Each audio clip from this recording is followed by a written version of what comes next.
Tous les jours, on fait le bilan et voilà que ça fait un an aujourd'hui, ben oui, que le gouvernement Legault a dévoilé son plan d'action gouvernemental. Il disait vouloir soutenir et accompagner Rouyn-Noranda, la mairesse d'Alaire qui a fait le point après cette année. Et son message est clair, Rouyn-Noranda doit redevenir une destination de choix. Et pour ce faire, la ville compte sur un plan ambitieux de plus de 250 millions de dollars sur 5 ans. Pour ce qui est de la relocalisation des citoyens de la zone tampon, la mairesse qui aurait eu plusieurs rencontres dans les 2 dernières semaines avec des équipes du gouvernement pour faire avancer le dossier. C'est des actions qui sont nécessaires vraiment pour redonner à Rwanda ses lettres de noblesse. Qu'on pense au niveau environnement à des contaminations, qu'on pense au projet du lac Ossisco, qu'on pense à la zone d'innovation minière. Bref, Rwanda doit redevenir une destination de choix.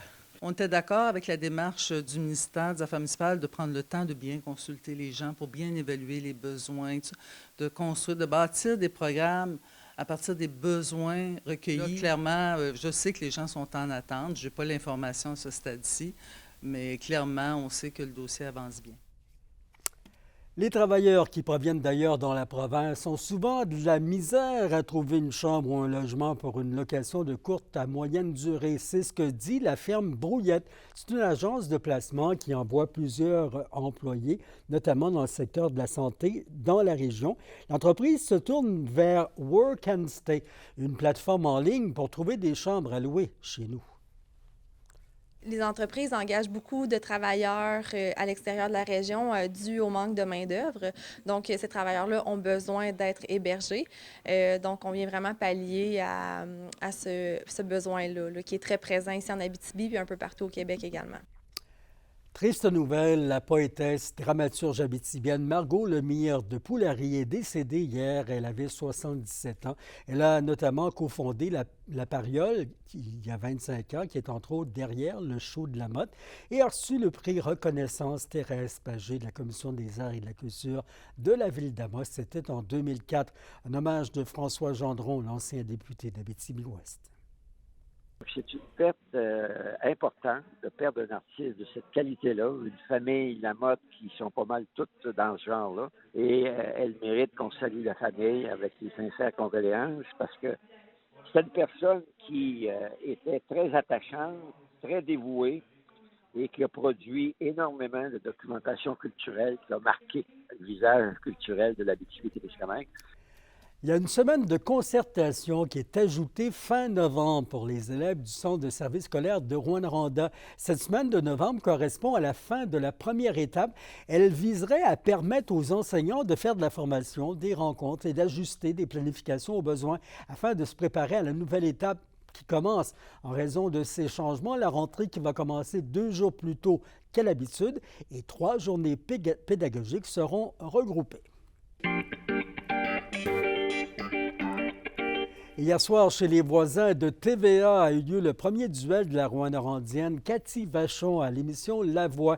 Elle a interprété la chanson La neige au Sahara d'Angoun et remporté la bataille face à sa rivale Sarah-Ève Proulx. Mario Pelchat a tranché en faveur de l'Abitibienne, rappelant la solidité de sa voix. Merci, parce que c'est tellement ça. Quand on fait de la musique, on ne se le cachera pas. Là. Oui, on fait de la musique par passion, mais on le fait parce qu'on veut se faire aimer des gens, puis on veut toucher les gens. Et puis là, je sens tellement que les gens sont avec moi, ils sont fiers, sont contents, puis que j'apporte un petit peu de velours aussi dans le salon des gens le dimanche. La 58e édition des Jeux du Québec à Sherbrooke a pris fin samedi. Les jeunes athlètes de chez nous récoltent 20 médailles au total. En tout, nos athlètes ont eu 7 médailles en or, 5 d'argent, 8 de bronze. 11 des médailles ont été gagnées en ski de fond. D'ailleurs, le skieur Louis-Thomas Bergeron de Rouyn-Noranda est choisi pour porte-drapeau lors de la cérémonie de fermeture. Il a connu une compétition parfaite en ski de fond en décrochant 3 médailles d'or en 3 courses.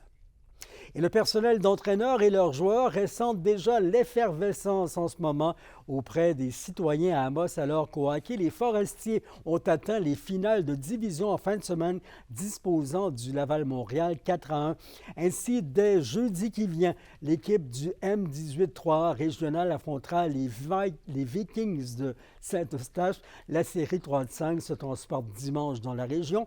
Une fin de saison méritée que souhaitait l'instructeur Sean Lenou. C'est sûr qu'on est content de voir l'effervescence qu'il y a ici à Amos. Puis tant mieux si les gens aiment ça, mais nous, on continue de faire notre chose.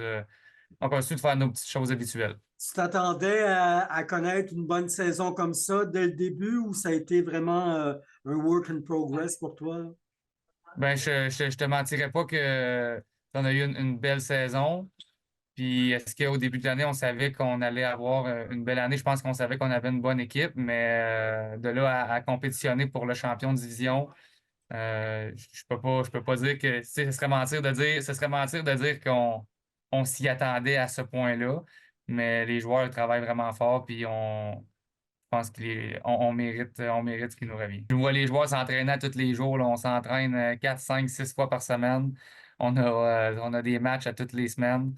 Donc, dimanche matin, les joueurs étaient sur la glace à 8 heures. Là. Donc, ils s'entraînent et ils font les bonnes choses.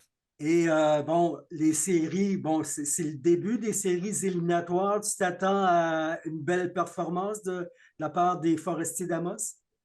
Ben, tu sais, on a déjà fait un bout de chemin. Avec la saison, on a épargné la première ronde, on a gagné la deuxième. Là, on est en finale de division. Donc, on espère que ça continue, effectivement. Et l'objectif, c'est quoi? C'est de bien jouer, c'est de faire les choses de la bonne façon. On aime ça parler des résultats, mais en même temps, quand on se concentre sur les résultats, je persiste à dire qu'on ne se concentre pas sur les bons détails. Et Charles, c'est une affaire d'équipe où vraiment il y a des piliers sur lesquels tu comptes et d'autres que tu veux voir peut-être éclore pendant ces séries-là?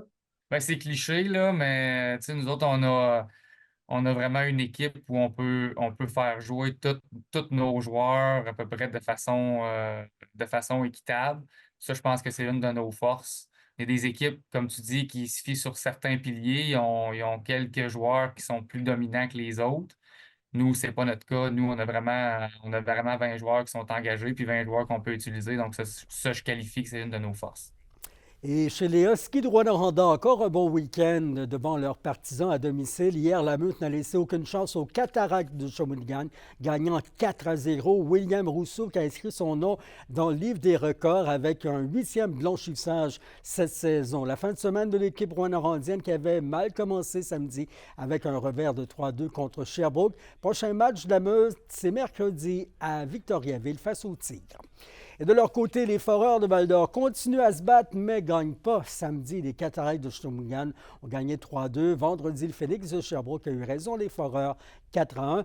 Émile Beaunoyer a offert quand même une belle performance tout au long de la fin de semaine, bloquant 59 tirs. Prochain affrontement du Vert et Or, mercredi à Drummondville face aux Voltigeurs. Retour à la normale enfin. Côté météo, le ciel qui demeure partiellement nuageux ce soir, la nuit prochaine, -9 au Témiscamingue, -14 en Abitibi. Demain, toujours ces beaux rayons qui vont nous réchauffer jusqu'à +10. Attention au refroidissement le matin à -17. Là. En aperçu mercredi, un peu de neige et entre 4 et 6 degrés. C'était vos infos régionales. Notre équipe s'y prépare. Les porte-paroles de Québec solidaire, Gabriel Nadeau-Dubois et Émilie Dessert-Terrien sont en tournée régionale chez nous. Ça commence jeudi. Ils rencontrent plusieurs acteurs des milieux économiques, communautaires, agricoles, syndicaux, culturels et municipaux. Une soirée citoyenne est même prévue pour vous vendredi. On y revient. Passez une bonne soirée. À demain, 17h06. Au revoir.